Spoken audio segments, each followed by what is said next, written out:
ಒಬ್ರು. ಈ ತರ ಕ್ವಶನ್ಸ್ ಬರ್ತಾವ. ಇಲ್ಲಿ ಏನ್ ಕ್ವಶನ್ ಐತಿ, ಪ್ರಧಾನ ಮಂತ್ರಿ ರೋಜ್ಗಾರ್ ಪ್ರೋತ್ಸಾಹ ಯೋಜನೆ ಅಂತಂದೈತೆ. ಈ ತರ ಕ್ವಶನ್ ಬಂದಾಗ ನಮ್ಗೆ ಎಲಿಮಿನೇಷನ್ ಮಾಡೋದು ಬಹಳ ಕಷ್ಟ ಆಗತ್ತೆ. ಯಾಕಂತಂದ್ ಹೇಳಿದ್ರೆ ಇದು ಕರೆಂಟ್ ಅಫೇರ್ಸ್ ಒಳಗಡೆ ಕ್ವಶನ್ ಐತೆ, ಇನ್ನು ಫಿಕ್ಸ್ ಆಗಿಲ್ಲಪ್ಪ, ಜಸ್ಟ್ ಎಂಗೇಜ್ಮೆಂಟ್ ಆಗೈತೆ. ಪ್ರಧಾನ ಮಂತ್ರಿ ರೋಜ್ಗಾರ್ ಪ್ರೋತ್ಸಾಹ ಯೋಜನೆ ಅಂತಂದ್ ಹೇಳಿ ಇಲ್ಲಿ ನಮ್ದು ಆನ್ಸರ್ ಏನ್ ಬರುತ್ತಂತಂದ್ ಹೇಳ್ಬಿಡೋಣ. ಇಲ್ಲಿ ನೋಡ್ರಿ, ಈ ತರ ಕ್ವಶನ್ಸ್ ಗಳು ಬಂದಾಗ ಏನಂತಂದ್ ಹೇಳಿದ್ರೆ ಇಲ್ಲಿ ಎಲಿಮಿನೇಷನ್ ಮೆಥಡ್ ಹಾಕಕ್ ಹೋಗ್ಬೇಡ್ರಿ, ಯಾಕಂದ್ರೆ ಕರೆಂಟ್ ಅಫೇರ್ಸ್ ಒಳಗಡೆ ಬರುತ್ತೆ. ಇಲ್ಲಿ ನಾನು ಇದು ಡೈರೆಕ್ಟ್ ಆಗಿ ಎಕ್ಸ್ಪ್ಲೇನ್ ಮಾಡ್ತೀನಿ. ಪ್ರಧಾನ ಮಂತ್ರಿ ರೋಜ್ಗಾರ್ ಪ್ರೋತ್ಸಾಹ ಯೋಜನೆ ಅಂತಂದ್ ಹೇಳಿ ಬರುತ್ತೆ. ಇದು ಎದಕ್ಕ ರೋಜ್ಗಾರ್ ಅಂತಂದ್ ಹೇಳಿದ್ರೆ ನಿಮ್ಗೆ ಗೊತ್ತಾಗ್ಬಿಡತೈತಿ. ಅಂದ್ರ ಹಳ್ಳಿ ಕಡೆ ಏನಪ್ಪಾ ಅಂತಂದ್ ಹೇಳಿದ್ರೆ ಕೆಲಸಗಳನ್ನ ಕೊಡೋದು, ಸೊ ಇಂತಿಷ್ಟು ದಿನ ಕೆಲಸ ಕೊಡೋದು ಅಂತಂದ್ ಹೇಳಿ ಬರ್ತೈತ್ಲ, ಸೊ ರೋಜ್ಗಾರ್. ಸೊ ಆ ಲಿಸ್ಟ್ ಒಳಗಡೆ ಏನಪ್ಪಾ ಅಂತಂದ್ ಹೇಳಿದ್ರೆ ಈ ಯೋಜನೆ ಬರುತ್ತೆ. ಇದನ್ನ ಯಾವಾಗ ಜಾರಿಗೆ ತಗೊಂಡ್ ಬರ್ತಾರ ಅಂದ್ರ 2016ರಲ್ಲಿ ಜಾರಿಗೆ ತಗೊಂಡ್ ಬರ್ತಾರೆ. Direct question, direct answer. ಇವಾಗ ನನಗ್ ನೀವು ಹೇಳ್ಬೇಕು, ಆನ್ಸರ್ಸ್ ಗಳನ್ನ ಮಾಡ್ಬೇಕು. ಪ್ರಧಾನ ಮಂತ್ರಿ ಅಂತ ಬಂದ ತಕ್ಷಣ ನಮ್ಗೆ ಯಾವ್ಯಾವ ಕ್ವಶನ್ಸ್ ಗಳನ್ನ ಕೇಳ್ಬೋದು, ಪ್ರಧಾನ ಮಂತ್ರಿ ಅಂದ್ರೆ ಬಂದ್ರ ಏನೇನ್ ಕ್ವಶನ್ಸ್ ಗಳನ್ನ ಕೇಳ್ಬೋದು, ನಂಗೆ ಮೆಸೇಜ್ ಹಾಕ್ರಿ, ಆಮೇಲೆ ನಾವು ಮುಂದೆ ಡಿಸ್ಕಷನ್ ಮಾಡೋಣ. ಎಸ್ ನೋಡ್ರಿ, ಇಲ್ಲಿ ಪ್ರಧಾನ ಮಂತ್ರಿ ಅಂತ ಬಂತು ಅಂತಂದ್ ಹೇಳಿದ್ರೆ ಪ್ರಧಾನ ಮಂತ್ರಿಯನ್ನ ನೇಮಕ ಮಾಡ್ತಾರಲ್ಲ, ಪ್ರಧಾನ ಮಂತ್ರಿಯನ್ನ ರಾಷ್ಟ್ರಪತಿ ಅವ್ರು ನೇಮಕ ಮಾಡ್ತಾರ. ಯಾವ ಆರ್ಟಿಕಲ್ ಮುಖಾಂತರ ಅಂತಂದೈತಿ, ಯಾವ್ದೋ ಒಂದು ಆರ್ಟಿಕಲ್ ಬರುತ್ತಲ್ಲ, ಆರ್ಟಿಕಲ್ 64 ಅಂತಂದ್ ಹೇಳಿ. ಆರ್ಟಿಕಲ್ 64 ಏನ್ ಹೇಳತ್ತಂತಂದ್ ಹೇಳಿದ್ರೆ ಪ್ರಧಾನ ಮಂತ್ರಿಯವನ್ನ ಆನ್ಸರ್ ಮಾಡ್ಕೊತ ಹೋಗ್ರಿ ಬೆಟ್ರ. ಇಲ್ಲಿ ನೋಡ್ರಿ, ಇಲ್ಲಿ ಏನಂತಂದ್ ಹೇಳಿದ್ರೆ ಪ್ರಧಾನ ಮಂತ್ರಿ ಅವ್ರನ್ನ ಏನಪ್ಪಾ ಅಂತಂದ್ ಹೇಳಿದ್ರೆ ನೇಮಕ ಮಾಡ್ತಾರೆ. ಯಾರು ನೇಮಕ ಮಾಡ್ತಾರ ಪ್ರಧಾನ ಮಂತ್ರಿ ಅವ್ರನ್ನ, ಮೆಸೇಜ್ ಹಾಕೋತ ಹೋಗ್ರಿ, ನಾಳೆಗ್ ನೋಟ್ಸ್ ಮಾಡ್ಕೊಳಕ್ರೆ. ಪ್ರಧಾನ ಮಂತ್ರಿ ಅವ್ರನ್ನ ಯಾರು ನೇಮಕ ಮಾಡ್ತಾರ, ವೆರಿ ಗುಡ್. ಒಂದೊಂದು ವರ್ಡ್ ಹಾಕ್ರೆ ನಡೀತಿ, ಎರಡೆರಡು ವರ್ಡ್. ರಾಷ್ಟ್ರಪತಿ ಅವರು, ಪ್ರೆಸಿಡೆಂಟ್ ಅಂತಂದ್ ಹೇಳ್ತೀವಿ, ನೇಮಕ ಮಾಡ್ತಾರ. ಯಾವ ಆರ್ಟಿಕಲ್ ಮುಖಾಂತರ ಮಾಡ್ತಾರ, ಆರ್ಟಿಕಲ್ 75. ನೆನ್ಪಿಟ್ಕೊಟ್ರಿ, 64 ನಾನು ಜಸ್ಟ್ ಎಕ್ಸಾಂಪಲ್ ಹೇಳಿದ್ದು. ಆರ್ಟಿಕಲ್ 75 ಪ್ರಕಾರ ಏನಂದ್ರೆ ರಾಷ್ಟ್ರಪತಿ ಅವರು ಪ್ರಧಾನ ಮಂತ್ರಿ ಅವರನ್ನ ನೇಮಕ ಮಾಡ್ತಾರ. ಇದೆಲ್ರಿಗೂ ಅರ್ಥ ಆಯ್ತಾ? ಎಸ್. ಪ್ರಧಾನ ಮಂತ್ರಿ ಅಂದ ತಕ್ಷಣ ನಮಗೆ ಫಸ್ಟ್ ಕ್ವಶನ್, ಬೇಸಿಕ್ಸ್ ಅಷ್ಟು ಡಿಸ್ಕಷನ್ ಮುಂದ್ ಬಹಳ ಅದಾವ ಕ್ಲಾಸ್ಗಳು. ಬೇಸಿಕ್ಸ್ ಇವಾಗ, ಮೊದಲ ಪ್ರಧಾನ ಮಂತ್ರಿ ಯಾರು, ಮೊದಲ ಪ್ರಧಾನ ಮಂತ್ರಿ ಯಾರು?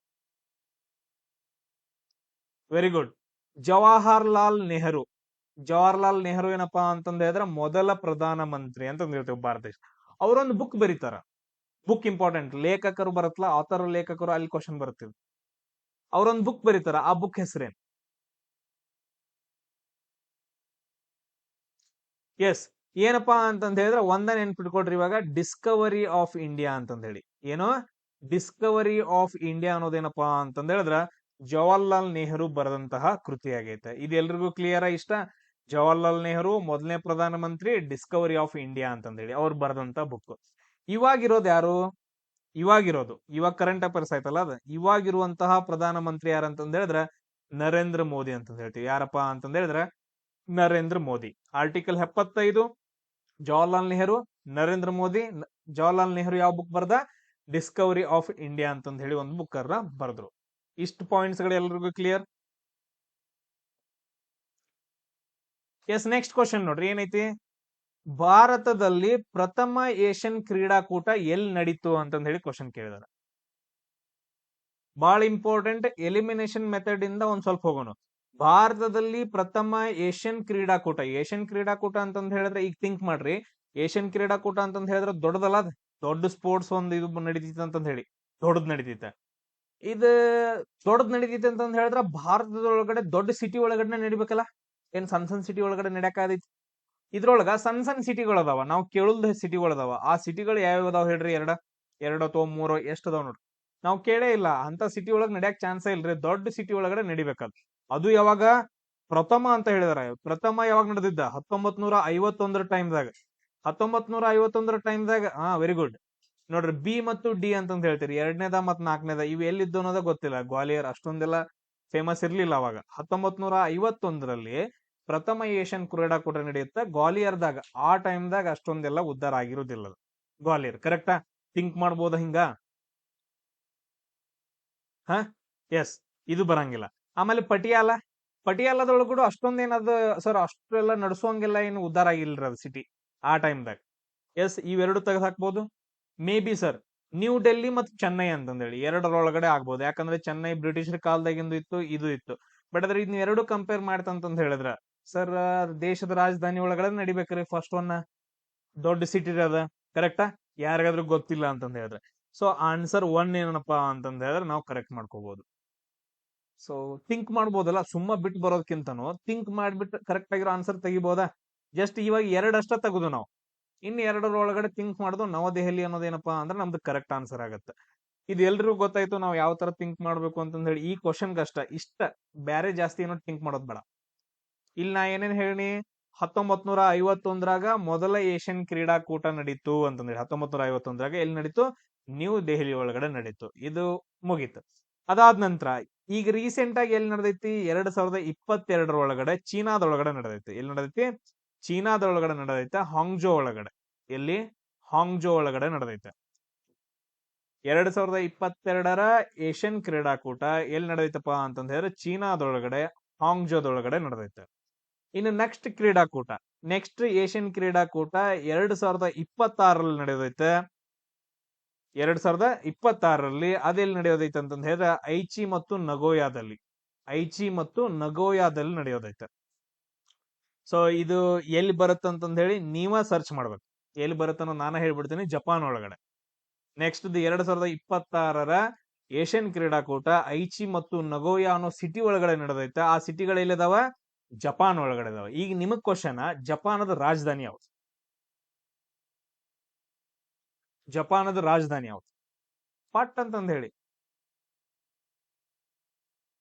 ಜಪಾನದ ರಾಜಧಾನಿ ಯಾವ್ದ ಗೊತ್ತಿಲ್ಲ, ಟೋಕಿಯೋ. Very good.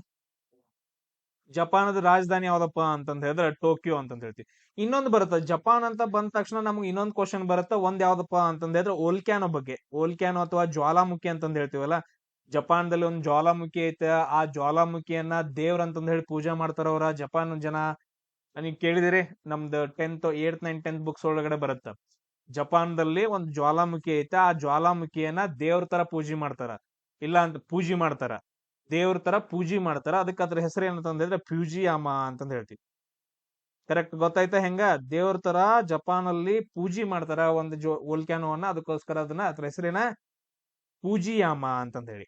ಕ್ಲಿಯರ್ ಇಷ್ಟು ಪಾಯಿಂಟ್ಸ್ ಗಳು. ಎಸ್, ನೆಕ್ಸ್ಟ್ ಕ್ವಶನ್ ನೋಡ್ರಿ, ಇದು ದೊಡ್ಡದೈತೆ ಜರ. ಆಮೇಲೆ ಕರೆಂಟ್ ಅಫೇರ್ಸ್ ಐತೆ. ಕರೆಂಟ್ ಅಫೇರ್ಸ್ ಬಂತು ಅಂತಂದ ಹೇಳಿದ್ರೆ ನಮ್ಗ ಎಲಿಮಿನೇಷನ್ ಮೆಥಡ್ ಮಾಡಕ್ ಬರಂಗಿಲ್ಲ, ಟ್ರೈ ಮಾಡೋಣ. 2024ರ ಆಗಸ್ಟ್ ಅಲ್ಲಿ ಸುಪ್ರೀಂ ಕೋರ್ಟ್ಗೆ ವಿದಾಯ ಹೇಳ್ತಾರ ಒಬ್ರು. ಸೊ ಸುಪ್ರೀಂ ಕೋರ್ಟ್ ಏನಪ್ಪಾ ಅಂತಂದ ಹೇಳಿದ್ರೆ ಜಡ್ಜ್ ಇರ್ತಾರ, ನ್ಯಾಯಮೂರ್ತಿ ಇರ್ತಾರ. ಅವ್ರೇನಂತಂದ ಹೇಳಿದ್ರೆ 2024ರಲ್ಲಿ ರಿಟೈರ್ಮೆಂಟ್ ಆಗ್ತಾರ. ಅದಾದ ನಂತರ ನೆಕ್ಸ್ಟ್ ಏನಂತಂದ ಹೇಳಿದ್ರೆ ಅವ್ರು ತೆಲಂಗಾಣದ ಹೈಕೋರ್ಟ್ ನ ಮೊದಲ ಮಹಿಳಾ ಮುಖ್ಯ ನ್ಯಾಯಮೂರ್ತಿ ಆಗಿರ್ತಾರ. ತೆಲಂಗಾಣ ರಾಜ್ಯದ ಮೊದಲ ರಾಜ್ಯದ ಹೈಕೋರ್ಟ್ ಏನಿರುತ್ತಲ್ಲ ಅದ್ರದ್ದು ಮಹಿಳಾ ಮುಖ್ಯ ನ್ಯಾಯಮೂರ್ತಿ ಆಗಿರ್ತಾರ. ಅವ್ರು 2024ರಲ್ಲಿ ಸುಪ್ರೀಂ ಕೋರ್ಟ್ ಅಲ್ಲಿ ವರ್ಕ್ ಮಾಡ್ತಿರ್ತಾರ. ಅವ್ರು ರಿಟೈರ್ಮೆಂಟ್ ಆಗ್ತಾರ. ಅಂತ ಪರ್ಸನ್ ಯಾರು ಅಂತಂದ ಹೇಳಿ ಕ್ವಶನ್ ಅನ್ನ ಕೇಳಿದ್ರೆ, ಇದು ಕರೆಂಟ್ ಅಫೇರ್ಸ್ ಐತೆ. ಕರೆಂಟ್ ಅಫೇರ್ಸ್ ಅಲ್ಲಿ ಏನಂತಂದ ಹೇಳಿದ್ರೆ ಈಗ 2025ರಲ್ಲಿ ಯಾವ್ಯಾವ ಜಡ್ಜ್ಗಳು ಸುಪ್ರೀಂ ಕೋರ್ಟ್ ಇಂದ ರಿಟೈರ್ಮೆಂಟ್ ಆದ್ರು ಅನ್ನೋದನ್ನ ನಾನು ಲಾಸ್ಟ್ ಹೇಳ್ಕೊಡ್ತೀನಿ. ಕರೆಂಟ್ ಅಫೇರ್ಸ್ ಅಲ್ಲಿ ಬರುವಂತ ಕ್ವಶನ್ ಇದನ್ನ ನಾನು ಡೈರೆಕ್ಟ್ ಆಗಿ ಹೇಳ್ತೀನಿ, ಜಾಸ್ತಿ ಟೈಮ್ ವೇಸ್ಟ್ ಮಾಡೋದ್ ಬೇಡ. ಆನ್ಸರ್ ಏನಂದ್ರೆ ಹಿಮಾ ಕೊಹ್ಲಿ. ಯಾರಂತಂದ ಹೇಳಿದ್ರೆ ಹಿಮಾ ಕೊಹ್ಲಿ ನ್ಯಾಯಮೂರ್ತಿ ಏನಪ್ಪಾ ಅಂತಂದ ಹೇಳಿದ್ರೆ ಸುಪ್ರೀಂ ಕೋರ್ಟ್ ಇಂದ ವಿದಾಯವನ್ನ ಹೇಳ್ತಾರ. Clear point. ಇಲ್ಲಿ ನೋಡ್ರು, ಇಲ್ಲಿ ಏನಂತಂದ ಹೇಳಿದ್ರೆ ಸುಪ್ರೀಂ ಕೋರ್ಟ್ ಅಂತಂದ ಹೇಳಿ ಬಂತು. ಸುಪ್ರೀಂ ಕೋರ್ಟ್, ಸುಪ್ರೀಂ ಕೋರ್ಟ್ ಸ್ವಲ್ಪ ಬೇಸಿಕ್ ನಿಮ್ಗೆ ಗೊತ್ತಿರ್ಬೇಕು. ಏನ್ ಸುಪ್ರೀಂ ಕೋರ್ಟ್ ಅಂದ್ರೆ ಏನ, ಫಸ್ಟ್ ಅದ್ನ ಹೇಳಿ. ಸುಪ್ರೀಂ ಕೋರ್ಟ್ ಅಂದ್ರೆ ಏನು ಇಲ್ಲಿ ಕೇಳಿಸ್ಕೊಳ್ರಿ. ಇಲ್ಲಿ ಈಗ ಹೆಂಗಂತಂದ ಹೇಳಿದ್ರೆ ತಾಲೂಕ್ ಲೆವೆಲ್ ಏನಂತಂದ ಹೇಳಿದ್ರೆ ತಾಲೂಕ್ ಲೆವೆಲ್ ಕೋರ್ಟ್ಗಳು ಇರ್ತಾವ. ಎಲ್ಲಾ ತಾಲೂಕ್ ಒಳಗಡೆ ಕೋರ್ಟ್ಗಳು ಇರ್ತಾವಲ್ಲ, ನೋಡಿದಿರಿ ತಾಲೂಕ್ ಲೆವೆಲ್ದಾಗ ಕೋರ್ಟ್. ಈಗ ನಿಮ್ಗೆ ಅರ್ಥ ಆಗೋ ತರ ಹೇಳ್ತೀನಿ. ಅದ್ರ ಅಪ್ ತಾಲೂಕ್ ಲೆವೆಲ್ ಕೋರ್ಟ್ ಏನಿರ್ತಾವಲ್ಲ ಅದ್ರ ಅಪ್ ಯಾವ್ದ, ಜಿಲ್ಲಾ ಕೋರ್ಟ್ಗಳು.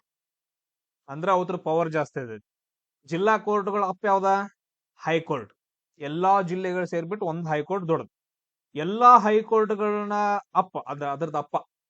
ಎಲ್ಲಾ ಹೈಕೋರ್ಟ್ಗಳ ಅಪ್ಪ ಅಥವಾ ಅದಕ್ಕಿಂತನೂ ದೊಡ್ಡದು ಯಾವ್ದಂತ ಬರುತ್ತಂತ ಹೇಳಿದ್ರೆ ಸುಪ್ರೀಂ ಕೋರ್ಟ್ ಅಂತಂದ ಹೇಳಿ ಬರುತ್ತೆ. ಇದೆಲ್ರಿಗೂ clear. First taluk court, taluk court ಗಿಂತ ಜಾಸ್ತಿ ಇರೋದು ಯಾವ್ದು, ಜಿಲ್ಲಾ ಕೋರ್ಟ್ಗಳು. ಜಿಲ್ಲಾ ಕೋರ್ಟ್ಗಳಿಗೆ ಹೆಡ್ ಯಾವ್ದು, ಹೈಕೋರ್ಟ್.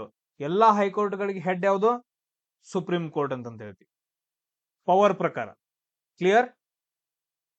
ಈಗ ನಮ್ಗೆ ಏನ್ ಬೇಕಂತಂದ ಹೇಳಿದ್ರೆ ಜಸ್ಟ್ ಸುಪ್ರೀಂ ಕೋರ್ಟ್ ಬಗ್ಗೆ ನಾವು ಡಿಸ್ಕಷನ್ ಮಾಡೋಣ.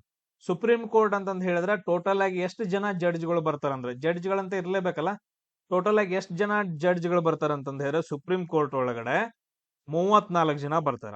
34 ಜನ. ಈ 34 ಜನದೊಳಗಡೆ ಒಬ್ಬ ಚೀಫ್ ಜಸ್ಟಿಸ್ ಆಫ್ ಇಂಡಿಯಾ ಇರ್ತಾನ. ಒಬ್ನ ಯಾರು ಚೀಫ್ ಜಸ್ಟಿಸ್ ಆಫ್ ಇಂಡಿಯಾ ಇರ್ತಾನ. ಇನ್ನು 33 ಜನ ಏನಂದ್ರ ಜಡ್ಜ್ಗಳು ಇರ್ತಾರ. ಒಬ್ಬ ಮುಖ್ಯ ನ್ಯಾಯಾಧೀಶ ಒಬ್ಬ, ಅದಾದ ನಂತರ ಉಳಿದವರೆಲ್ಲ 33 ಜನ ಜಡ್ಜ್ಗಳು ಇರ್ತಾರ. ಇದು ಎಲ್ರಿಗೂ ಗೊತ್ತಾಯ್ತಾ? ಇಷ್ಟ 33 ಜನ ಜಡ್ಜ್ಗಳು, ಒಬ್ಬ ಚೀಫ್ ಜಸ್ಟಿಸ್ ಆಫ್ ಇಂಡಿಯಾ. ಅದಾದ ನಂತರ ಇದಕ್ಕ ಹೇಳುವಂತಹ ಆರ್ಟಿಕಲ್ ವಿಧಿ ಯಾವುದು ಬಂತಂತಂದ್ರೆ ಆರ್ಟಿಕಲ್ 124. ಆರ್ಟಿಕಲ್ 124 ಏನ್ ಹೇಳತ್ತಂದ್ರ ಸುಪ್ರೀಂ ಕೋರ್ಟ್ ಬಗ್ಗೆ ಹೇಳತ್ತೆ. ಇಷ್ಟು ಪಾಯಿಂಟ್ಸ್ ಗಳು ಸಾಕು ಇವತ್ತಿಗೆ ಈ ಕ್ವಶನ್ ಅಂತ ಬಂದಾಗ. Points clear? ಎಸ್. ಅದಾದ ನಂತರ ಬರ್ರಿ ನೆಕ್ಸ್ಟ್ ಕ್ವಶನ್. ಕೆಳಗಿನವುಗಳಲ್ಲಿ ಯಾವ ಕ್ರೀಡೆಯನ್ನ 1990ರ 11ನೇ ಏಷ್ಯನ್ ಗೇಮ್ಸ್, ಅಂದ್ರ 11ನೇ ಏಷ್ಯನ್ ಗೇಮ್ಸ್ ನಡೆಯುತ್ತ 1990ರಾಗ ಅದನ್ನ ಬೀಜಿಂಗ್ ಅಲ್ಲಿ ನಡೆದಿತ್ತ. ಸೊ ಆ ಸ್ಪೋರ್ಟ್ಸ್ ಅನ್ನ ಆ ಒಲಿಂಪಿಕ್ಸ್ ಒಳಗಡೆ ಏನಪ್ಪಾ ಅಂತಂದ ಹೇಳಿದ್ರೆ ಸೇರಿಸ್ತಾರೆ. ಸಾರಿ, ಏಷ್ಯನ್ ಗೇಮ್ಸ್ ಒಳಗಡೆ ಯಾವ ಕ್ರೀಡೆಯನ್ನ 11ನೇ ಏಷ್ಯನ್ ಗೇಮ್ಸ್ ಒಳಗಡೆ ಸೇರಿಸ್ತಾರ ಅಂತ ಹೇಳಿ ಕ್ವಶನ್ ಐತೆ. ಎಸ್, ಯಾವ್ದೈತೆ? ಇದು ಸ್ಕ್ವಾಶ್ ಅಂತ ಬರಂಗಿಲ್ಲ. ಇಲ್ಲಿ ನೋಡ್ರಿ, ಇವಾಗ ರೀಸೆಂಟ್ ಆಗಿ ಬಂದದ್ದೀವೆಲ್ಲ. ಸ್ಕ್ವಾಶ್ ಅನ್ನೋದೆಲ್ಲ ಏನಂತಂದ ಹೇಳಿದ್ರೆ ಇಂಥ ವರ್ಡ್ಸ್ ಗಳಾಗಿರ್ಬೋದು, ಆಟಗಳಾಗಿರ್ಬೋದು, ಇವಾಗ ರೀಸೆಂಟ್ ಆಗಿ ಬಂದೈತೆ. 4ನೇದು ಒಂದು ತೆಗೆದು ಹಾಕ್ಬೋದು. ವೆರಿ ಗುಡ್, ನಂಗೆ ಬಾಳ ಇಷ್ಟ ಆಯ್ತದು. ನಾವು ಇಲ್ಲಿ ತೆಗೆದು ಹಾಕೋದು ಮಾತಾಡತ್ತೋ, ಆನ್ಸರ್ ಮಾತಾಡಕತ್ತಿಲ್ಲ. ಕ್ಲಿಯರ್? ಅದಾದ ನಂತರ ವಾಲಿಬಾಲ್ ಏನಂತಂದ ಹೇಳಿದ್ರೆ ಇದು ನಾರ್ಮಲ್ ಗೇಮ್. ಇದು ವಾಲಿಬಾಲ್ ಏನಪ್ಪಾ ಅಂತಂದ ಹೇಳಿದ್ರೆ ನಾರ್ಮಲ್ ಗೇಮ್. ಸೊ ಇಲ್ಲಿ ನಾನು ಆನ್ಸರ್ ಹೇಳ್ತೀನಿ. ಇಲ್ಲಿ ನಮ್ ಕರೆಕ್ಟ್ ಆಗಿ ತೆಗೆದು ಹಾಕೋದು ಒಂದ ಆಪ್ಷನ್, 4ನೇದು ಒಂದ ತೆಗೆದು ಹಾಕ್ತಿವಿ. ಉಳಿದಿದ್ರ ಬಗ್ಗೆ ನಮ್ಗೆ ಏನು ಗೊತ್ತಿಲ್ಲ ಇನ್ನು. ಕಬಡ್ಡಿ ಬಗ್ಗೆ, ಕುಸ್ತಿ ಬಗ್ಗೆ, ವಾಲಿಬಾಲ್ ಬಗ್ಗೆ ನಾವು ಇನ್ನೂ ಕಲ್ತಿಲ್ಲ. ಮುಂದೆ ಕಲಿತೇವೆ, ಅವಾಗ ಗೊತ್ತಾಗ್ತೈತೆ ಅದು ಯಾಕೆ ತೆಗೆದು ಹಾಕ್ಬೇಕಂತಂದೇಳಿ. ಇವಾಗ ಸ್ಕ್ವಾಶ್ ಒಂದ ತೆಗೆದು ಹಾಕ್ತಿವಿ. ಇವಾಗ ರೀಸೆಂಟ್ ಆಗಿ ಅದು ಬಂದಿರೋದು ಅಂತಂದೇಳಿ. ಇಲ್ಲಿ ನಮ್ದು ಆನ್ಸರ್ ಏನಾಗತ್ತ ಅಂತಂದ ಹೇಳಿದ್ರೆ ಕಬಡ್ಡಿ ಆಗತ್ತ. ನಮ್ದು ಆನ್ಸರ್ ಏನಾಗತ್ತ? ಕಬಡ್ಡಿ ಆಗತ್ತ. ಸೊ 1990ರಲ್ಲಿ 11ನೇ ಏಷ್ಯನ್ ಗೇಮ್ಸ್ ಒಳಗಡೆ ಏನಂದ್ರೆ ಕಬಡ್ಡಿಯನ್ನ ಸೇರಿಸ್ತಾರ. ಅಲ್ಲಿವರೆಗೂ ಅದನ್ನ ಸೇರಿಸಿರಂಗಿಲ್ಲ. ಇವಾಗ ನನಗೆ ಆನ್ಸರ್ ಹೇಳ್ರಿ. ಇವಾಗ ಹೇಳ್ರಿ, ಕಬಡ್ಡಿ ಬಗ್ಗೆ ಏನಾದ್ರೂ ಕ್ವಶನ್ ಬಂತು ಅಂತಂದ ಹೇಳಿದ್ರೆ ಯಾವಾಗ್ಲೂ ಆನ್ಸರ್ ಏನಾಗಿರುತ್ತೆ? ಇಂಡಿಯಾ ಆಗಿರುತ್ತೆ. ನೆನ್ಪಿಟ್ಕೊಡ್ರಿ. SSC ಎಕ್ಸಾಮ್ಸ್ ಗಳಲ್ಲಿ ಕಬಡ್ಡಿ ಬಗ್ಗೆ ಏನಾದ್ರೂ ಕ್ವಶನ್ ಬಂತು ಅಂತಂದ ಹೇಳಿದ್ರೆ ಯಾವಾಗ್ಲೂ ಆನ್ಸರ್ ಇಂಡಿಯಾ ಆಗಿರುತ್ತೆ. ಯಾಕಂತಂದ ಹೇಳಿದ್ರೆ ಇಂಡಿಯಾ ಸೋತೆ ಇಲ್ಲ. ಇಂಡಿಯಾ ಬಿಟ್ರಿ ಅಂತಂದ ಹೇಳಿದ್ರೆ ನೆಕ್ಸ್ಟ್ ಆನ್ಸರ್ ಏನಿರತ್ತ? ಇರಾನ್ ಇರತ್ತ. ಕರೆಕ್ಟ್ ಅಲ್ಲ? ಇಂಡಿಯಾ ಮತ್ತು ಇರಾನ್ ಇವೆರಡ ಪೈಪೋಟಿ, ಇವೆರಡ ಸ್ಟ್ರಾಂಗ್ ಟೀಮ್ಗಳು. ಇವನ್ ಬಿಟ್ರೆ ಯಾವ್ದು ಇಲ್ಲ. ಇವಾಗ ರೀಸೆಂಟ್ ಆಗಿ ಬರೈತೆ ಜಪಾನ್, ಬಟ್ ಅದ್ರ ಜಪಾನ್ ಬಗ್ಗೆ ಕೇಳೇ ಇಲ್ಲ. ಇಂಡಿಯಾ ಮತ್ತು ಇರಾನ್ ಬಗ್ಗೆ ಅಷ್ಟ ಕ್ವಶನ್ಸ್ ಗಳು ಬರ್ತಾವೆ. ಇದ್ ಬಿಟ್ಟು ಯಾವ ಕ್ವಶನ್ಸ್ ಗಳು ಬರಂಗಿಲ್ಲ. Point clear? ಆಮೇಲೆ ಇವಾಗ ನೀವ್ ಹೇಳ್ರಿ, ಕಬಡ್ಡಿ ಒಳಗಡೆ ಎಷ್ಟು ಜನ ಇರ್ತಾರ? ಕಬಡ್ಡಿ ಒಳಗಡೆ ಎಷ್ಟು ಜನ ಆಡ್ತಾರ? ವೆರಿ ಗುಡ್, 7 ಜನ. ಕಬಡ್ಡಿ ಒಳಗಡೆ ಎಷ್ಟು ಜನ ಆಡ್ತಾರಪ್ಪ ಅಂತಂದ ಹೇಳಿದ್ರೆ 7 ಜನ ಆಡ್ತಾರೆ. ಇದನ್ನು ಕೂಡ ಕ್ವಶನ್ ಅನ್ನ ಕೇಳಿದಾರ. ಕಬಡ್ಡಿ ಒಳಗಡೆ ಎಷ್ಟು ಜನ ಆಡ್ತಾರ? 7 ಜನ ಆಟ ಆಡ್ತಾರ. ಇಷ್ಟು ಬೇಸಿಕ್ ಪಾಯಿಂಟ್ಸ್ ಗಳು ನಮಗ್ ಗೊತ್ತಾದ್ರೆ ಸಾಕು. ಅದಾದ ನಂತರ ನೆಕ್ಸ್ಟ್ ಕ್ವಶನ್ ನೋಡ್ರಿ. ನೆಕ್ಸ್ಟ್ ಕ್ವಶನ್, ವರ್ಷಕ್ಕೆ 1080 ಸೆಂಟಿಮೀಟರ್ ಗಿಂತ ಹೆಚ್ಚು ಮಳೆಯನ್ನ ಪಡೆಯುವ ಭೂಮಿಯ ಮೇಲಿನ 2 ಅತ್ಯಂತ ಅಂದ್ರ ರೇನ್ಫಾಲ್ ಅತಿ ಹೆಚ್ಚು ಮಳೆ ಆಗುವಂತಹ ಪ್ರದೇಶಗಳು ಯಾವುವು ಅಂತಂದ ಹೇಳಿ ಕ್ವಶನ್ ಕೇಳಿದಾರೆ. ಈಗ ನನಗ್ ನೀವು ಎಲಿಮಿನೇಷನ್ ಮೆಥಡ್ ಮಾಡಿ ಒಂದ್ ಆಪ್ಷನ್ ಅನ್ನ ತೆಗೆದಾಕ್ರಿ, ಮತ್ತೆ ರೀಸನ್ ಕೊಡ್ರಿ. ಒಂದು ತೆಗೆದು ಹಾಕ್ಬೇಕು, ರೀಸನ್ ಕೊಡ್ಬೇಕು. ನೋಡ್ರಿ, ಆಗುಂಬೆ ಒಳಗಡೆ ಮಳಿ ಜಾಸ್ತಿ ಆಗತ್ತಂತ ಕೇಳಿದೆವು, ಓದಿದೆವು. ಅಂಬುಲಿ ಘಾಟ್ ಒಳಗಡೆ ಮಳಿ ಜಾಸ್ತಿ ಆಗತ್ತಂತ ಹೇಳಿ. ಬಟ್ ಆದ್ರೆ ಮಾಸಿನ್ ರಾಮ್ ಅದೆಲ್ಲ ಬೇಡ, ಅದನ್ನ ಮುಂದ್ ನೋಡೋಣ. ಮಾಸಿನ್ ರಾಮ್ ಅಲ್ಲಿ ಜಾಸ್ತಿ. ಬಟ್ ಆದ್ರೆ ಇಲ್ಲಿ ಮಹಾಬಲೇಶ್ವರ, ಆಮೇಲೆ ನೆಕ್ಸ್ಟ್ ಇನ್ನೊಂದ್ ಯಾವ್ದು ನೆರಿಯಾಮಂಗಲಂ ಅಂತಂದೇಳಿ. ಇದನ್ನ ಎಲ್ಲಿ ಕೇಳಿದಾರ ಹೆಸರು? ಎಲ್ಲಿ ಕೇಳಿದ್ರಿ ಇದನ್ನ ಹೆಸರ? ಎಲ್ಲೂ ಕೇಳಿಲ್ಲಲ್ಲ. ಪಕ್ಕ 100%. 8th 9th 10th 11th 12th books ಅಲ್ಲಿ ಎಲ್ಲಾದ್ರೂ ಕೇಳಿರಿ? 100% ಆನ್ಸರ್ ಮಾಡ್ರು. ನಿಮ್ಗೆ ಹೇಳಕತ್ತಾನ, ಇದನ್ನ ನೀವ ಕಲಿಬೇಕು. ಇದನ್ನ ನಿಮಗ್ ಯೂಸ್ ಆಗತ್ತ ಎಕ್ಸಾಮ್ ಒಳಗಡೆ ಪಾಸ್ ಆಗಕ್, ಜಾಬ್ ಆಗಕ್, ಯೂನಿಫಾರ್ಮ್ ಹಾಕೊಳಕ್. ಎಸ್, 4ನೇ ಆಪ್ಷನ್ ಅನ್ನ ನಾವು ತೆಗೆದಾಕ್ಬಹುದು, ಕಣ್ಣು ಮುಚ್ಚಿ ತೆಗೆದಾಕ್ಬಹುದು. ಈಗ ಇದು ನೆಕ್ಸ್ಟ್ ಬರ್ನು ಈ ಮೂರ್ ಆಪ್ಷನ್ ಒಳಗಡೆ ಈ ಪಾಸಿಘಾಟ್ ಅಂತಂದ್ ಹೇಳ್ಬಿಟ್ಟು. ವೆರಿ ಗುಡ್, ಅದೊಂದು ಪಾಸಿಘಾಟ್ ಬಗ್ಗೆ ಎಲ್ಲಾದ್ರೂ ಕೇಳಿರನ? ಆಗುಂಬೆ ಕೇಳಿದೆವು ಸರ್, ಅದು ಕರ್ನಾಟಕದಾಗ ಅತಿ ಹೆಚ್ಚು ಮಳೆ. ನಾವ್ ಹೇಳ್ಬೋದಾ? ಕರ್ನಾಟಕದಲ್ಲಿ ಮೊದಲು ಅತಿ ಹೆಚ್ಚು ಮಳೆ ಎಲ್ಲಿ ಬೀಳ್ತಾ ಇತ್ತು? ಆಗುಂಬೆ ಅಂತ ಹೇಳ್ತಿದ್ವಿ. ಇದು ಕರ್ನಾಟಕಕ್ಕೆ ಸಂಬಂಧಪಟ್ಟಿದ್ದು. ಇಲ್ಲಿ ಕೇಳಿದ್ದೇನೋ ಭಾರತಕ್ಕೆ ಸಂಬಂಧಪಟ್ಟಿದ್ದು, ಅಥವಾ ಇಡೀ ಪ್ರಪಂಚದಲ್ಲಿ ಕೇಳಿದಾನೆ. ಪ್ರಪಂಚದಲ್ಲಿ ಆಗುಂಬೆ ಬರಂಗಿಲ್ಲಲ್ಲ. ಭೂಮಿ ಮೇಲೆ ಅಂತಂದ ಹೇಳಿದ್ರೆ ಪ್ರಪಂಚಕ್ಕೆ ಆಗುಂಬೆ ಬರುತ್ತಾ? ಬರಂಗಿಲ್ಲ. ಇದೊಂದೇನು ಪಾಸಿಘಾಟ್ ಅಂತಂದೈತೆ, ಇದನ್ನೆಲ್ಲಾದ್ರೂ ಕೇಳಿರಿ? ಪಾಸಿಘಾಟ್ ಅಂತಂದೇಳಿ ಕರೆಂಟ್ ಅಫೇರ್ಸ್ ಒಳಗಡೆನೋ ಬುಕ್ಸ್ ಒಳಗಡೆನೋ ಎಲ್ಲಾದ್ರೂ ಎಲ್ಲೂ ಕೇಳಿಲ್ಲ. ಆಪ್ಷನ್ 1 ಅನ್ನ ನಾವು ಈಸಿಯಾಗಿ ತೆಗೆದಾಕ್ಬೋದು. ನೆಕ್ಸ್ಟ್ ಇದು ಗ್ಯಾಂಗ್ಟಾಕ್ ಅನ್ನೋದು ಬಿಟ್ಬಿಡ್ರ, ನಮಗ್ ಬೇಡನ ಬೇಡ. ಅಂಬುಲಿ ಘಾಟ್ ಅಂತಂದ್ ಹೇಳ್ತೀವಿ. ಅಂಬುಲಿ ಘಾಟ್ ಅಲ್ಲಿ ಏನಂತಂದ್ ಹೇಳಿ ಮಳಿ ಜಾಸ್ತಿ ಆಗತ್ತ, ಪ್ರವಾಸಕ್ಕೆ ಜಾಸ್ತಿ ಹೋಗ್ತಾರೆ ಅಂತಂದ್ ಹೇಳಿ. ಇದು ಆಪ್ಷನ್ ಬರ್ದೈತೇನ್? ಯಾರಾದ್ರೂ ಹೇಳ್ತೀರಿ? ಈ ಅಂಬುಲಿ ಘಾಟ್ ಅಂತಂದ್ ಹೇಳಿ ಬರ್ದೈತೆ? ಬರಂಗಿಲ್ಲ. ಯಾಕಂತಂದ್ ಹೇಳಿದ್ರೆ ಅದು ಅಷ್ಟೊಂದು ಫೇಮಸ್ ಇಲ್ಲ. ಇದನ್ನು ಕೂಡ ಆಪ್ಷನ್ 2 ಕೂಡ ತೆಗೆದು ಹಾಕ್ಬಹುದು. ಇನ್ನು ಒಂದೇ ಒಂದು ಆಪ್ಷನ್ ಉಳಿತು, ಮೂರನೇದ ಚಿರಾಪುಂಜಿ ಮತ್ತು ಮೌಸಿನ್ ರಾಮ್ ಅಂತಂದ್ ಹೇಳ್ತೀವಿ. ಚಿರಾಪುಂಜಿ ಮತ್ತು ಮೌಸಿನ್ ರಾಮ್ ಏನಪ್ಪಾ ಅಂತಂದ್ ಹೇಳಿದ್ರ ಅತಿ ಹೆಚ್ಚು ಮಳೆ ಬೀಳುವ ಪ್ರದೇಶಗಳಾಗಿದಾವ. ಯಾದಕ್ ರೀಸನ್ ಬೇಕಲ್ಲ, ಅಲ್ಲೇ ಯಾಕೆ ಜಾಸ್ತಿ ಮಳೆ ಆಗ್ತೈತಿ? ಅಲ್ಲೇ ಎದಕ್ ಜಾಸ್ತಿ ಮಳೆ ಆಗ್ತೈತಿ? ಮಳೆ ಅಲ್ಲೇ ಏನಕ್ ಜಾಸ್ತಿ ಆಗತ್ತ? ರೀಸನ್ ಇದೇನಾಗತ್ತ ಅಂತಂದ್ ಹೇಳಿದ್ರೆ ಇಲ್ಲಿ ಕಾಸಿ, ಆಮೇಲೆ ಗಾರೋ, ಆಮೇಲೆ ಜೈಂತಿಯಾ ಅಂತಂದ್ ಹೇಳಿ ಬೆಟ್ಟಗಳು ಬರ್ತಾವ ಮೇಘಾಲಯದೊಳಗಡೆ. ಕಾಸಿ, ಗಾರೋ ಮತ್ತು ಜೈಂತಿಯಾ ಅಂತಂದ್ ಹೇಳಿ ಬೆಟ್ಟಗಳು ಬರ್ತಾವ. ಈಗೇನಪ್ಪಾ ಅಂತಂದ್ ಹೇಳಿದ್ರೆ ಇದು ಬೆಟ್ಟ ಇಷ್ಟು ದೊಡ್ಡದಿರ್ತೈತೆ, ಇವೆಲ್ಲ ಮೋಡಗಳೆಲ್ಲ ಪಾಸ್ ಆಗ್ತಿರ್ತಾವ. ಅಂದ್ರೆ ಮಾನ್ಸೂನ್ ಮಾರುತಗಳು ಪಾಸ್ ಆಗ್ತಿರ್ತಾವ. ಮೋಡಗಳು ಈಗ ಹೆಂಗ ಮೋಡಗಳು ಹೋಗ್ತಾವಲ್ಲ, ಆ ಗಾಳಿ ಏನಂದ್ರ ಮೋಡಗಳನ್ನ ತಗೊಂಡ್ ಹೋಗ್ತಿರತ್ತ. ಇದೇನಾಗತ್ತ, ಅಡ್ಡ ಬಂದ್ಬಿಡತ್ತಲ್ಲ ಮೂರು ಬೆಟ್ಟಗಳು ಅಂತಂದ್ ಹೇಳಿದ್ರ ಅವೇನ ಕಮ್ಮಿ ಇಲ್ಲ, 500-600 ಕಿಲೋಮೀಟರ್ ದೊಡ್ಡದಾವು. ಸೊ ಅಂತ ಬೆಟ್ಟಗಳೇನಪ್ಪಾ ಅಂತಂದ್ ಹೇಳಿದ್ರೆ ಅಡ್ಡ ಬಂದ ತಕ್ಷಣ ಮೋಡಗಳಲ್ಲೇ ಸ್ಟಾಪ್ ಆಗ್ತಾವ. ಅದಕ್ಕೋಸ್ಕರ ಆ ಪ್ರದೇಶಗಳಲ್ಲಿ ಅತಿ ಹೆಚ್ಚು ಮಳೆ ಬೀಳುತ್ತ. ಸೊ ಮಾನ್ಸೂನ್ ಮಾರುತಗಳನ್ನ ಅಥವಾ ಮೋಡಗಳನ್ನ ಕಾಸಿ, ಗಾರೋ ಮತ್ತು ಜೈಂತಿಯ ಬೆಟ್ಟಗಳು ತಡೆಯೋದ್ರಿಂದ ಚಿರಾಪುಂಜಿ ಮತ್ತು ಮೌಸಿನ್ ರಾಮ್ ಅಲ್ಲಿ ಅತಿ ಹೆಚ್ಚು ಮಳೆ ಆಗತ್ತ. ಕ್ಲಿಯರ್ ಪಾಯಿಂಟ್ ಎಲ್ರಿಗೂ? ನಿನ್ನೆ ಒಂದೇನಪ್ಪಾ ಅಂತಂದ್ ಹೇಳಿದ್ರೆ ಡಿಸ್ಕಷನ್ ಮಾಡುವಾಗ ಮಹಾಬಲೇಶ್ವರ ಅಂತಂದ್ ಹೇಳಿದ್ವಿ. ಏನಿದು ಮಹಾಬಲೇಶ್ವರ? ನಿನ್ನೆ ಕ್ಲಾಸಲ್ಲಿ ನಾವು ಡಿಸ್ಕಷನ್ ಮಾಡುವಾಗ ಹೇಳಿದ್ವಲ್ಲ, ಮಹಾಬಲೇಶ್ವರ ಅನ್ನೋದು ಏನದು? ಕೃಷ್ಣಾ ನದಿಯ ಉಗಮ. ಕೃಷ್ಣಾ ನದಿ ಎಲ್ಲಿ ಉಗಮ ಆಗತ್ತ ಅಂತಂದ್ ಹೇಳಿದ್ರ ಮಹಾಬಲೇಶ್ವರದಲ್ಲಿ ಉಗಮ ಆಗತ್ತ. ಎಲ್ಲಿ ಉಗಮ ಆಗತ್ತ? ಮಹಾಬಲೇಶ್ವರದೊಳಗಡೆ ಏನಪ್ಪಾ ಅಂತಂದ್ ಹೇಳಿದ್ರ ಹುಟ್ಟುತ್ತ ನದಿ. ಎಸ್, ನೆಕ್ಸ್ಟ್ ಕ್ವಶನ್ ನೋಡು. ಇದು ಕ್ವಶನ್ ಪೇಪರ್ ಬಾಳ ಟಫ್ ಐತ್ರು. ನಾನ್ ತುಂಬಾ ಟಫ್ ಆಗಿರೋ ಕ್ವಶನ್ ಪೇಪರ್ ತಗೊಂಡನ್. ಸೊ SSCGD ಫೆಬ್ರವರಿ ನಡೆದಿರುವಂತಹ ಕ್ವಶನ್ ಪೇಪರ್ ಇದು 2025. ಟಫ್ ಆಗಿರೋ ಕ್ವಶನ್ ಪೇಪರ್ ತಗೊಂಡ. ಯಾಕಂತಂದ್ ಹೇಳಿದ್ರೆ ಈಸಿ ತಗೊಂಡ್ ಅದು ಎಲಿಮಿನೇಷನ್ ಮೆಥಡ್ ಮಾಡ್ರೆ ಆಗಂಗಿಲ್ಲ. ಟಫ್ ಆಗಿರೋದಕ್ಕೆ ಹೇಳ್ಕೊಡ್ಬೇಕು. ನೋಡ್ರಿ ಕ್ವಶನ್ ಏನೈತಿ, ಭಾರತದ ರಾಷ್ಟ್ರೀಯ ಬಹು ಆಯಾಮದ ಬಡತನ ಸೂಚ್ಯಂಕದ ಪ್ರಕಾರ 2023ರಲ್ಲಿ ಯಾವ ಕೇಂದ್ರಾಡಳಿತ ಪ್ರದೇಶ ಅತಿ ಹೆಚ್ಚು ಬಡತನವನ್ನ ಹೊಂದೈತಿ ಅಂತಂದ್ ಹೇಳಿ, ಪರ್ಸೆಂಟೇಜ್ ಪ್ರಕಾರ ಅತಿ ಹೆಚ್ಚು ಬಡತನವನ್ನ ಹೊಂದಿರುವಂತಹ ಕೇಂದ್ರಾಡಳಿತ ಪ್ರದೇಶ ಯಾವುದು ಅಂತಂದ್ ಹೇಳಿ ಕ್ವಶನ್ ಕೇಳಿದಾರೆ. ಎಸ್, ಕ್ವಶನ್ ಅರ್ಥ ಆಯ್ತಾ ಎಲ್ರಿಗೂ? ಹಾ, ವೆರಿ ಗುಡ್. ಎದಕ್ಕೆ ಡೆಲ್ಲಿ ಎದಕ್ಕೆ ಆಗಂಗಿಲ್ಲ? ಅತಿ ಹೆಚ್ಚು ಬಡತನವನ್ನ ಹೊಂದಿರುವ ಕೇಂದ್ರಾಡಳಿತ ಪ್ರದೇಶ ಅಂತ ಕೇಳಿದ್ರೆ, ಸರ್ ಡೆಲ್ಲಿ ಒಳಗಡೆ ಇದಾರ ಅಂತಂದ್ ಹೇಳಿದ್ರೆ ಯಾರ ಬಡವ್ರು ಇರ್ತಾರೇನ್ರಲ್ಲಿ? ಹೇಳ್ರಿ ನೋಡೋಣ, ಯಾರ ಬಡವ್ರು ಇರ್ತಾರಲ್ಲಿ ಡೆಲ್ಲಿ ಒಳಗಡೆ? ರಾಜಧಾನಿ ಅದು, ಎಲ್ಲ ಶ್ರೀಮಂತರೆಲ್ಲ ಅಲ್ಲೇ ಇರ್ತಾರ. ಅಂದ್ರೆ ಡೆಲ್ಲಿ ಆಗಂಗಿಲ್ಲ. ಅರ್ಥ ಆಯ್ತು ಯಾಕೆ ತೆಗದ್ರಿ ಅಂತಂದ್ ಹೇಳಿ? ನಿಮ್ಗ ಥಿಂಕ್ ಮಾಡ್ರಿ. ಡೆಲ್ಲಿ ಒಳಗಡೆ ಆಗೋದಿಲ್ಲ, ಡೆಲ್ಲಿ ಒಳಗಡೆ ಎಲ್ಲಾ ಶ್ರೀಮಂತರು ಇರ್ತಾರ ಅಲ್ಲಿ. ಅದಕ್ಕೆ ನೆಕ್ಸ್ಟ್ ಈ ಆಪ್ಷನ್ ನೋಡ್ರಿ, ಇನ್ನೊಂದು ಆಪ್ಷನ್ ತೆಗಿರಿ ನೋಡ್ನು. ಯಾವ್ದು ಆಪ್ಷನ್ ತೆಗಿತೀರಿ? ಇನ್ನೊಂದು ಆಪ್ಷನ್ ತೆಗಿಬಹುದು ಆರಾಮಾಗಿ. ಇನ್ನೊಂದು ಆಪ್ಷನ್ ತೆಗಿಬಹುದು, ಪಾಂಡಿಚೇರಿ ತೆಗೆದಾಕ್ಬಹುದು. ಪಾಂಡಿಚೇರಿ ಒಳಗಡೆ ಎಲ್ಲಾ ಶ್ರೀಮಂತರದಾರರು, ಎಲ್ಲಾ ಪ್ರವಾಸಕ್ಕೆ ಅಲ್ಲೇ ಹೋಗ್ತಾರೆ, ಎಲ್ಲಾ ಶ್ರೀಮಂತರದಾರಲ್ಲಿ. ಪ್ರಾಪರ್ ಆಗಿ ಏನಂತಂದ್ ಹೇಳಿದ್ರೆ ಎಕನಾಮಿ ಬರುತ್ತೆ ಅಲ್ಲಿ.